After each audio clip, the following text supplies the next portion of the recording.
Can you make fermented brown rice with an instant pot? That's something I'm going to talk about today, so stick around. Hi, my name is Sachiaki Takamiya. I am the author of the Ikigai Diet and Ikigai Bio-Hacking.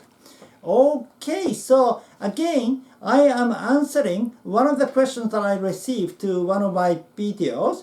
That is whether you can make fermented brown rice using an instant pot.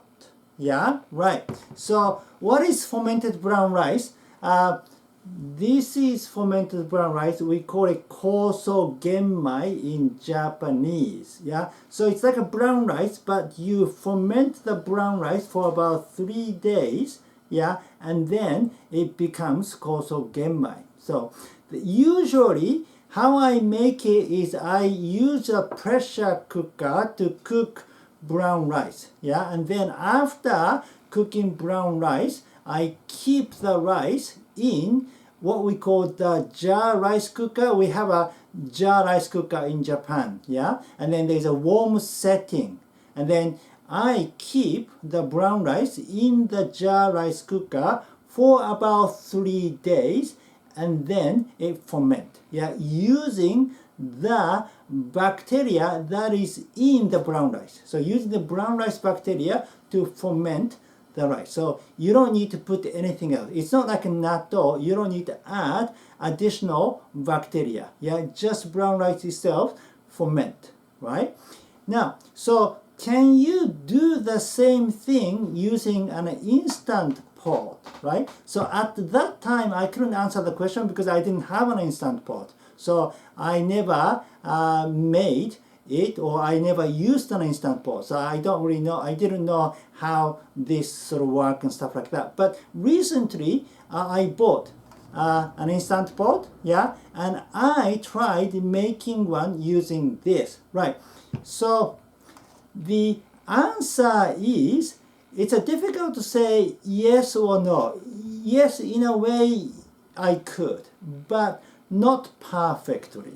So what I did was, so first I used the pressure setting here, yeah, to cook the brown rice, yeah, and then I set the duration to be 15 minutes here, okay, and then the pressure, it says high, so this is low, but you want to set to high pressure, and then you can kind of change the time to 12 minutes or 15 minutes. So I set it for 15 minutes, right?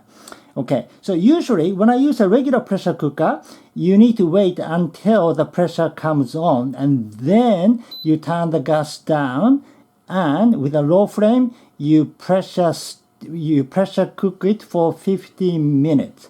Yeah, and then after 15 minutes, you turn the gas off, and then you wait for another 15 minutes for the pressure to come down, right? But with the instant pot, everything is automatic. So once you set the timer and everything, and then it kind of starts, yeah. And then when the pressure comes on, this 15 minutes begins, and after 15 minutes, it stops, and then slowly pressure goes down. So you just need to wait until then. So when this thing becomes off, that is the ending. Yeah. So you can just set it and then just leave, go somewhere and then come, after an hour or something, you can come back and then it is done. Right.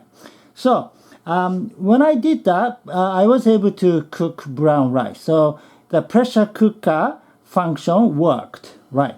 Okay. Then after that, I basically start the keep warm setting, right? So which is this section here. So so it kind of, yeah, and then it says more, right? Now there are different temperatures, so you can set it for less, normal, or more. And I set it to more. Yeah, the temperature of keep warm setting is between 145 degrees Fahrenheit to 172 degrees Fahrenheit, which is 62 degrees centigrade and 77 degrees centigrade. And to ferment brown rice, you want to set it around 70 degrees centigrade. Yeah, so I think more is the most appropriate, right? Now, so you see, okay, so I set this one. You say 10 hours, right? So that means it keeps the cooker warm only for 10 hours. Then after 10 hours, it stops automatically. So that's the difference from regular jar rice cooker. Yeah, because once you set the keep warm setting with a jar rice cooker, it stays warm until you turn it off. With the instant pot, you need to keep resetting. Yeah, so after 10 hours, you turn it off and then set it on again, right? Especially during night, you need to be careful, because one time I didn't know, well, I kind of knew, but I kind of forgot to reset. So it was only like 4 hours left by the time I went to bed. So when I woke up in the morning, it was off in the middle of the night. And then so for about 4 to 5 hours, it was cool, right? So before going to bed, make sure to reset so that it will stay warm for the next 10 hours until you wake up in the morning, right? Okay, so that's a kind of a tricky thing. You need to keep resetting it. Yeah, and then, so I did it for about 3 days. And of course, you also need to open the lid from time to time and then mix the rice inside to get the oxygen in. That is an important step, yeah? And then, so I did it for about 3 days. And it kind of fermented the rice, and it did become fermented brown rice, but not completely or not perfectly, not as well as usually. When I use my regular jar rice cooker, it becomes perfect, fermented brown rice. It becomes really nice. Yeah, but with this one, it wasn't as good as that one. Yeah, it was a little smelly too. So I wasn't sure if the fermentation was done properly. Yeah, and one thing I noticed was there's a lot of moisture inside the cooker. So each time when I opened the lid to mix the rice, there was a lot of moisture on the lid, and that sort of water drops.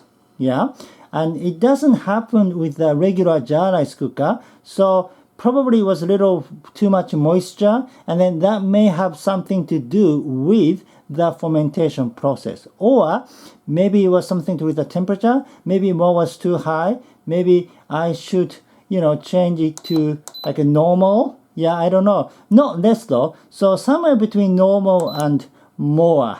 Yeah.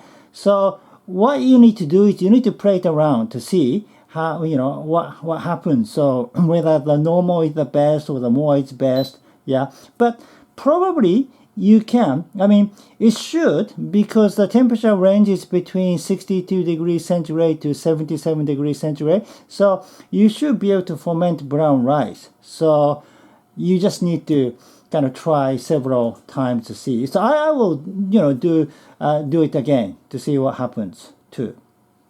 Okay, that's it for today. Thank you for watching. Again, my name is Sachiaki Takamiya, the author of the Ikigai Diet and Ikigai Bio-Hacking. Now, how to make fermented brown rice, please watch my other video. It is called How to Make Koso Genmai Fermented Brown Rice. Yeah, and then I will show you exactly how you can make fermented brown rice, because you need to put some azuki beans and salt and some other things too. Yeah, so please watch that video. Right. Okay, if you like this video, please give me your thumb up and subscribe to my channel, and please leave your comment. Have you ever made fermented brown rice using an instant pot, and how did it go? If you have been successful with it, please share your experience. What keep warm setting did you use? Was it more setting or normal setting and so on? And that will help other viewers tremendously. Thank you very much. Well, I will see you in the next video. Live with your Ikigai!